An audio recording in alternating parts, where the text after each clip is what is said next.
Hi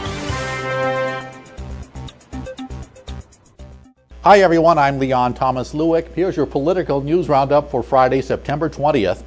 Today's budget vote in the House of Representatives is being described as symbolic, futile, dangerous, and a case of dead-end political posturing. The House voted to keep the government funded past September 30th, but it was tied to the elimination of funding for the Obamacare health reform. Conservatives pushed to reduce or eliminate the president's health reform package, but even they admit this bill has no chance of winning approval in the Senate. In the meantime, it's now 10 days until funding runs out, and many non-essential government services would be forced to shut down. For his part, President Obama is railing against the Republican conservative tactics in Congress. He told an audience in Missouri, the last thing the country can afford right now is a move by a minority of Republicans in Congress to throw the economy back into crisis by refusing to pay the country's bills or shutting down government services. The coal industry is crying foul over new environmental regulations unveiled today by the Obama administration.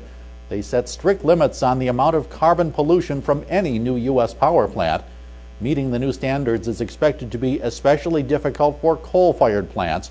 EPA Administrator Gina McCarthy told the National Press Club there's no need for the industry to panic over the regulations, but industry officials say it amounts to a war on coal.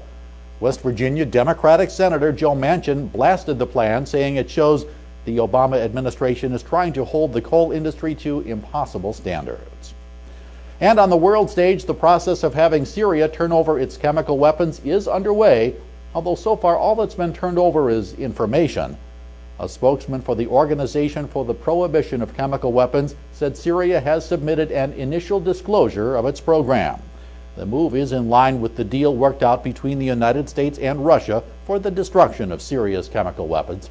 It's a stepped-up timetable with information turned over in a week rather than the more normal 60-day process.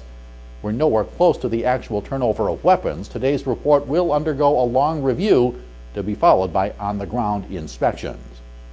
That's your political news roundup for Friday, September 20th. I'm Leon Thomas Lewick. Stay logged on to rttnews.com for the latest political, economic, and stock market news from around the world all day long.